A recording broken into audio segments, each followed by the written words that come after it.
Welcome back to EDH Deck Building. I'm your host Demo, and this is 10 cards that should be unbanned in Commander.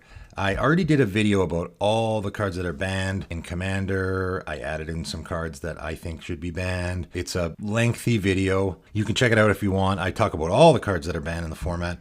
I'm just going to specifically talk about 10 cards that I really don't know why they're banned. I'll start out this video with the cards that I have no idea why they're banned, and then I will move to the cards that I know why they're banned, and I'll try to make a case why they shouldn't be. So starting out with Library of Alexandria. This one, the only reason I can think that this is banned is because it's expensive. Draw a card, activate this ability only if you have exactly 7 cards in hand. So first of all, there's already a card, Magus of the Library, that does the exact same thing. Like, that's the whole idea. Magus of the Library is a creature version of this card, and nobody plays that card. Nobody, right? So if you're making the case that that ability of draw a card, activate if you only have 7 cards in hand, if that's such a powerful ability, then why doesn't anyone play Magus of the Library? And yes, the fact that this is a land makes it better, but not that much better. Not to the point where it needs to be banned. You know, I only think maybe it's banned because it's expensive. It's probably on the reserve list, maybe. But if that's the case, then why isn't Tabernacle banned, which is really expensive? Mishra's Workshop is another one, super expensive card, not banned. Also, both of those cards are way more powerful than Library of Alexandria, in my opinion. I don't get it. I have no idea why this is banned. Next up, Biorhythm, another card that, you know, I just think that maybe it's a bygone era where Commander was a way different format, and they just haven't gone back and looked at these cards. I don't understand why this is banned. There are already lots of spells that cost 8 and 9 mana that more or less win you the game. This doesn't even win you the game. If there's some combo where you're going to kill all your opponent's creatures and then you have a couple and then you cast it, like, that is so much work and so many hoops to jump through to win a game, and there's already a ton of ways to do it that are easier than this. And to make the matters even worse, there's a card, Shaman of the Forgotten Ways, which has this exact same ability. So I don't get it. I have no idea why this card is banned. Unban it. I mean, it's not like I want to play it. I would never play this card. I just don't know why it's banned. Sway the Stars, another one that is, you know, it's 10 mana, okay? So if you just think about the cards that cost 10 mana or less that just end games, like, I always go back to Expropriate. That's the card to me that it's 9 mana and it just usually it just ends the game. So each player shuffles his or her hand, graveyard, and permanents into their library, then draws 7 cards. Each player's life total becomes 7. I guess it restarts the game. Okay, that's, you know, it's powerful. It's a super powerful effect, but what do you expect for 10 mana, right? And also, how is this any worse than Scrambleverse or any of the Warp World, right? Any of those crazy red cards that essentially do the same thing. The Great Aurora, another card that costs tons of mana that basically sort of resets the game. I don't know. Again, it's just a card. This doesn't win you the game. I maybe you can set up some crazy combo where this will help you to win the game. But again, 10 mana plus then whatever else you're doing. I mean, if you can pull that off, congrats. You should win the game. I would rather someone cast this than the Great Aurora. If someone casts Great Aurora in the game, they're playing a mono green deck and they're going to take huge advantage from it.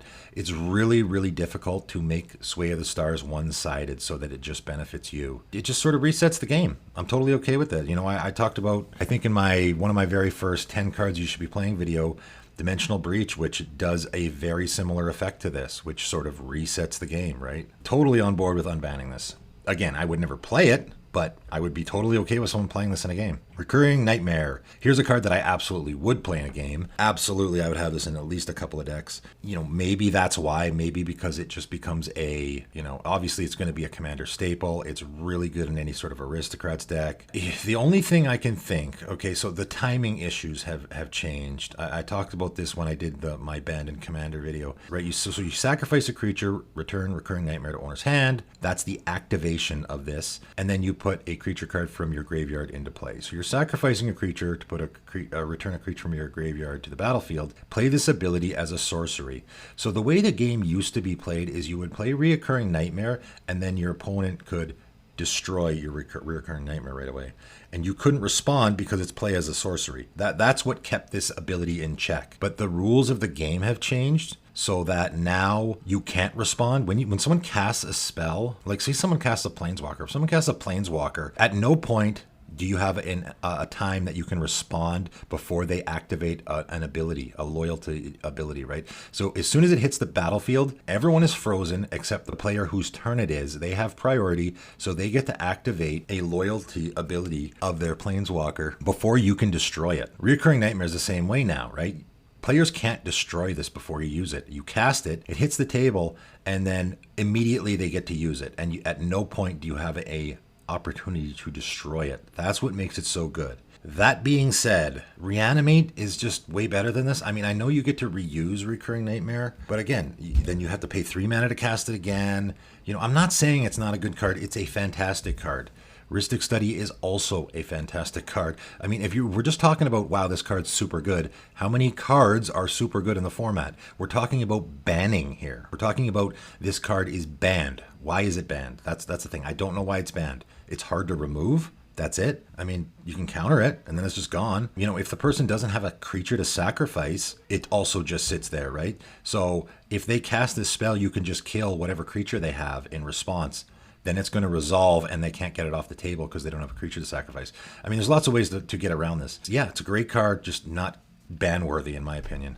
Primeval Titan, another card that, like, what's the scenario here that people are concerned about? You go get Urborg and Coffers out of your deck and put them directly into play? I mean, you can already do that with Tempted with Discovery. You can already do that with Hour of Promise. You know, it's already really easy to do that.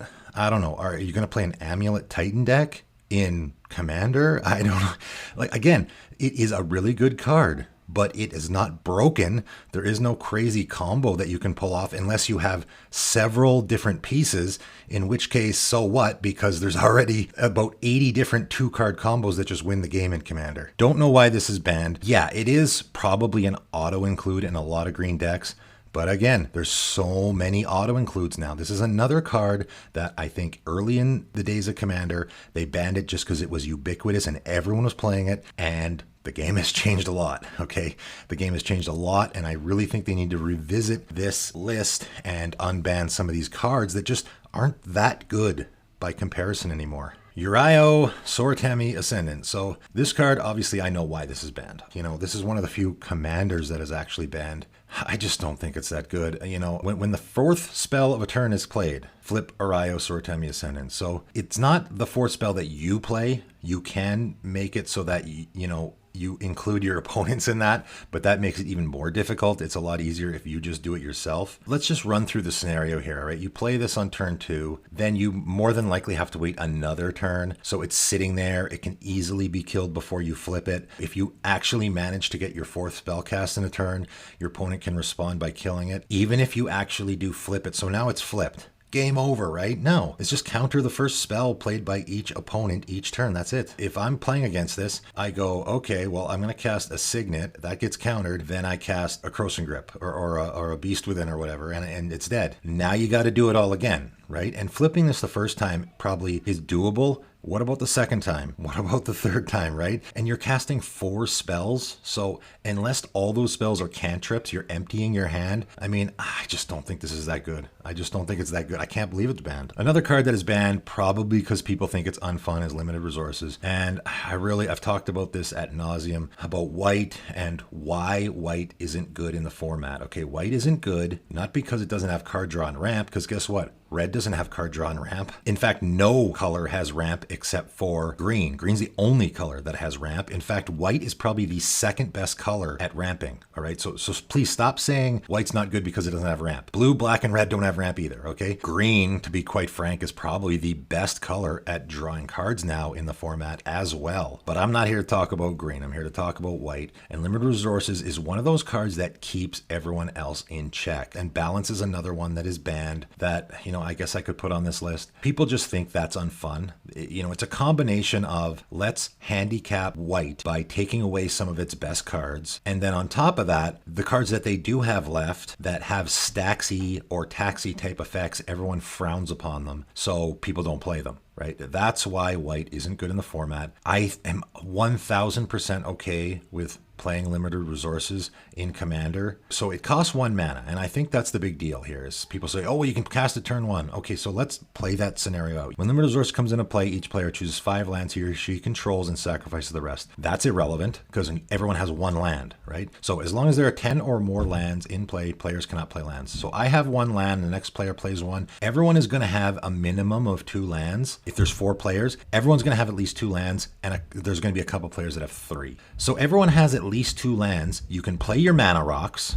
right? No problem. So everyone's going to have like 3-4 mana. It just slows it down a little. That's it. Just slows it down a little. And then someone can just cast, a removal spell and get rid of this at some point. Then now limited resources being cheap doesn't really mean anything anymore because that's not going to take effect until every player has at least more than 5 lands. First of all, having 5 lands, that's pretty good. I mean, come on, people. Armageddon. Armageddon is not banned. That destroys all lands. Why are we concerned about destroying all but 5 lands? Everyone's left with 5 lands? Please, anybody who's watching this video right now, and I'm really getting worked up about this, is there a single person who's watching this video right now who wouldn't rather see limited resources hit the table than an Armageddon get cast? Who would rather see an Armageddon than a limited resources? You get to keep 5 lands. Wildfire is another one. I mean, there's so many cards that have effects like this. I actually found one while I was doing my 10 cards you should be putting in your deck. Natural Balance. Each player who controls 6 or more lands chooses 5 lands they control and sacrifice the rest. That's the exact same effect. I just don't get it. There's so many effects that do this similar thing. The fact that it costs 1 is meaningless because if you play it on turn 1, it doesn't really hurt anybody. I just don't get it.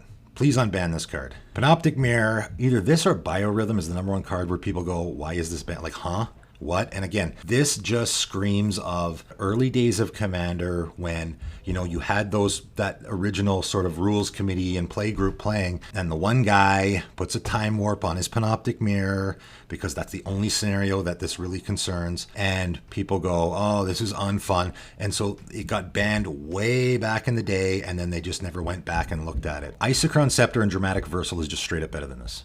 And that wins so many games. It is one of the most popular win cons in CEDH, and it only costs 2, right? Panoptic Mirror, you have to play this. So you play it, it costs 5. Then you have to imprint. So you have to remove an instant or sorcery card. So the idea is you're going to imprint a time warp on it. And then at the beginning of your upkeep, you copy the imprinted card and you cast it. So on your upkeep, you cast the time warp, the imprinted time warp, and take another turn so you get infinite turns. But it's 5 mana. So now you play this for 5 mana, assuming there's 0 interaction from your opponents, then you pay another 5 mana, so now you're up to 10 mana to imprint it, and you tap it, imprint the time warp, then you have to wait until your next turn. So every other player gets a turn before you even get to use this once. That is so bad. If someone actually played this in a game and got the time warp and got all the way around to their next turn and actually managed, congrats. And the last 2 cards I have are sort of, I left the 2 that for me personally, I just really love these cards. Gifts Ungiven. 2 of my favorite cards in the entire game are banned in Commander, which is unfortunate. Gifts Ungiven is one of them. I think Gifts Ungiven is one of the best designed cards in history. I love how, the interaction with your opponent and how you have to think of what your opponent's going to choose and your opponent has to think about what you actually want in your graveyard or what you want in your hand.